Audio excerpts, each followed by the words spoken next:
Andy with EcoCha, and we're here today to taste batch number 7 of the EcoCha Tea Club. This month's batch of tea is leaves from the Wuyi Oolong tea plant made into black tea.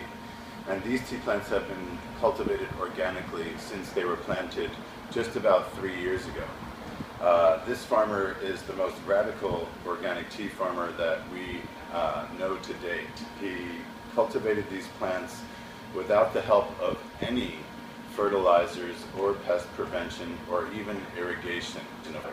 The only thing he does to help these plants strive to survive is to cover the ground around them with leaf mulch in order to keep the moisture in the soil and to not let the soil get too hot, to damage the roots, and also to prevent weed growth around the plants.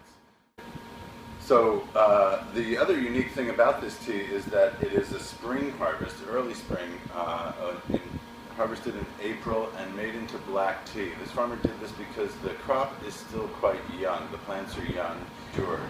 So he hand-picked these leaves from these young plants and processed it by himself as black tea. So without further ado, I'm going to proceed to brew these leaves in a small gaiwan here. This is only about a 60 milliliter gaiwan, so I've used 4 grams of tea leaves. And I'm just going to kind of wing it in terms of the brewing time. These leaves are handmade in the most definitive sense. They're bulkier, and he didn't try to roll them at all. They were just allowed to dry and oxidize in a more natural fashion than a more standard production method of black tea. But it's been allowed to set for a couple of months, non-vacuum sealed, as black tea should be. Yeah, there's just this, despite the fact that it's fully oxidized tea, there's a certain freshness, and I personally am attributing that to the fact that it's Wuyi tea plants that this black tea was made from. Our tea club members had the opportunity to taste Wuyi in its more commonly processed or produced form as a green oolong, or a minimally oxidized and unroasted oolong. And again, when that was an initial experience for me too, and we're just overly excited now. The first time we found that crop of oolong that was also is being cultivated organically, we were very excited to share the news and the tea, because Wuyi is an heirloom strain of tea that was popular in the Songbolin region where this tea is cultivated, and was phased out by modern tea trends that were that basically moved toward high volume production. And Wuyi is known for producing less volume per plant or per acreage in effect than other tea plants. So let's have a taste.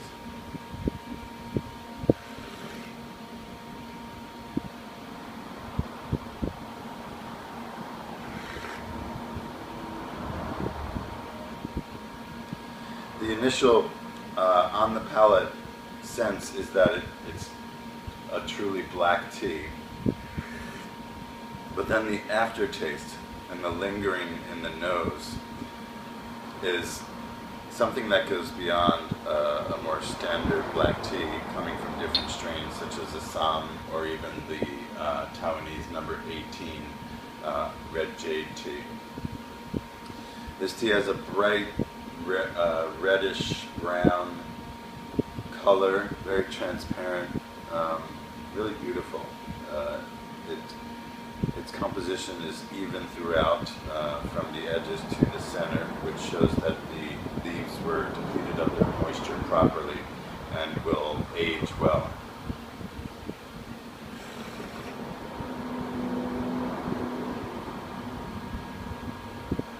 After the tea is cooled a little bit in the pitcher, more of the subtle flavors are coming through.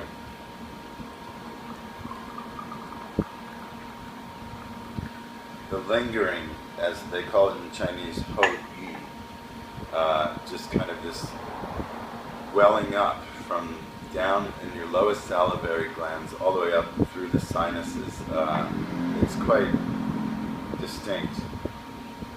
very full flavored, very balanced and smooth, but with this complexity that, in my experience, only comes from oolong strains of tea. The aroma coming off these leaves is, to me it has a honey scent, but floral, and yet this deeper, almost musky cocoa character to it, like powdered cocoa unsweetened chocolate. Really pleasant. Amazing composition. I could just smell that all day, literally. I can only believe that the organic farming methods that this farmer is practicing are producing tea leaves with a higher concentration of what makes a good flavored tea. He believes that by not feeding the plants any type of fertilizer, they need to rely on themselves, and he has evidence that the root systems grow deeper in order to survive, and they're getting nutrients directly from the soil naturally, that he only nutrifies with compost rather than using fertilizers that dissolve quickly and the roots are able to absorb on a seasonal basis. That's kind of, in the long run at least, that's a crutch for tea plants. And he believes, and he's showing great success so far in recent years, that that natural farming methods will, in the end, produce a better quality tea. So here we are, Wuyi black tea from newly planted heirloom strain tea plants, fully organically cultivated and hand processed. This is what we have for our Tea Club members in the month of June, year 2016. We think you're going to like it. In fact, I bet pretty much anything that if you like black tea, this is going to be a new experience for you in a subtle but noticeable way. We hope that you have the time and interest in doing what we're doing right now. Video yourself, or at least take a couple photos and share your comments with us. Thanks for